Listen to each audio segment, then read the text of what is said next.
Isizwe nje azoyibona lawo ezengapha azobona intsha nobheke ngokuya nje olwandle safuleka izinto abantu abakholwayo. Santona makhawu niyaphila makhawu. Amen. Ngiyaphila nami.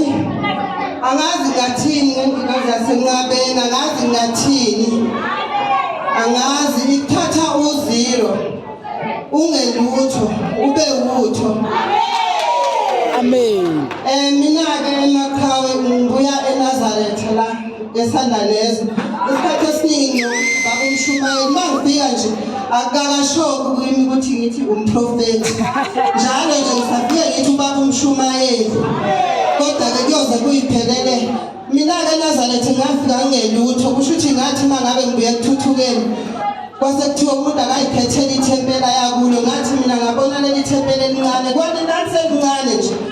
Ngafika nganikela ubaba uMshumayeli besahlala mamnikela khona ithende nje ehlala kulo unikele kulo. Ngikhumbula ngangihamba ngangaphethe ngisho isenti ngathi kuthiwa amaNazaretha ayasizana. Ngafike ngaboleka imali yokubuya komunye umama ethuma nqomane wayidayiso drink. Ngabuyela since ngaqala lapho nginikela kubaba uMshumayeli. Ubaba uMshumayeli ungibusisile mina ngezimoto ezithu ezintsha. Wabusisa usisi wami naye unemoto entsha, wabusisa omunye usisi wami osebenza abantu nemoto naye iAvance ngoba besiza naye la. Uthe mangabe hamba ke ubaba uMshumayeli esezana ngase ngiphupha kuthiwa ngize la kubaba uMshumayeli kahle ngumuntu onemoya ngase ngiza la ngigula ngathi mangabe ngifika nje kusho ukuthi nje ngithi base ngigula nje ngiphunyelwe la ngifike ngisini ngafike ngasinda ngoba singabantu besiyadotsha sidojeke makusemnandi vele siyadotsha. Ngaphinda futhi ngathenga isitende nginomuzi ke ngawuthenga ngo600 lapha eCalvert City. Ngenxa nje kababa nje ngisho nje ukuthi uma uke wangena nje la ekhaya wazazi ukuthi ufunani. Awangabheka okuningi, awangabheka abangana, awangabheka lutho wenza nje nalokho 600,000 uyathola. Hayi 600,000. Ngaphinde futhi ngathenga isitende se300,000. Amen. Umuntu engangithenge kuye ngangithenge kuMaloyi. Khumbula la sitende ngafika la kubaba uMshumayeli ngamnikeza incwadi ngathi baba ngithenga isitende nge300,000. Umuntu wakhona akasaka ibamba ifoni makuthi ngiyamfonela. Kodwa ngathi mangiphuma la eminyango wangifonela lo muntu lo.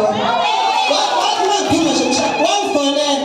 Sikhona ke leso sitende leso wayingasayibamba ifoni akazi noma wayicabanga ukuthi mhlawumbe esidayisela abanye leso sitende sikhona isitende se300,000. Ngaye ekhaya ke kusho ukuthi ke sineyinkinga nje ekhaya kumama ubengalotsholile izinto zethu ihambe njeke sake sathola sahambisa ngoDisemba ingoma eziwu4 lokhu ngibuyika kubaba uMshumayeli nosisi wami ingoma eziwu4 ihamba ngeenyawo sabuyela sesiyogezwa ngobhudi lapha abangithole khona ke mangibuya bengasalali malaza ngibikela mase ngiyolala ngoba ngibuya kubhudi ngingasalali nje ngahamba ngaye eSabatheni. Ngathi mangibuye eSabatheni hayi kwafana nokuthi nje angenzanga lutho. Ngathi ngisengesama manje ukutshela abantwana ukuthi ngiyahamba manje ngakubaba uMshumayeli ngagqoka ngathi mangiqeda ukugqoka ngathi bantwana ngiyabuya ngangena emotweni ngafika la ngathi mangifika la kwakuyisonto kwathiwa kuyiwa emanzini ngafika ngathatha lo 250 and then ngawenza ilokhuzana ukuthi nami ngiyahamba. Kuthiwe masekhanje kwathiwa abantu khona abawu9 abasele bengiyomunye abanye bangibonile ukuthi iteksi asagcwala nangempela bekuyimi loyo. Sahamba ke sayolwandle zonke lezi lwane bengangidlalise bengibuye nazo engazazi noma ukuthi bangibone ngani kuzo. Ngeke ngabuya nje olwandle ngiyalala kamnandi isimo endisaba right ngoba nabantwana nje ngathi nje bengasahambi kahle ngathi khona nje into esiyenzekayo endlini engekho right. Ngathi bangibuya savuleka inhlahla nayo imoto entsha. Ngiyacela ke sisonke ukuthi akusuyena umuntu kodwa uhleli uNkulunkulu uhleli ingilozi njengoba esuke ethandaza. Ngicela ukuthi sonke sikholwe kukho konke akushoyo uthi mawusungenile la ungene ngenhliziyo yakho yonke wazi ukuthi uthunyiwe unabantu bakini abakuthumile njengoba besithuma nje namhlanje thina sinemizi nomuzi ekhaya kusohambe wabantu abadala la abantwana bami bahlala emzini kunane flat futhi nalo lelo flat kusekela ngiyacela ingilozi yasenkaweni ikhayisele umama wami akashadanga sesigalile ngicela baba ungiphihlahle umama wami usazi umshadisi Imbusise, inkosi imbusise. amen Inkosi imbusise nonke nani.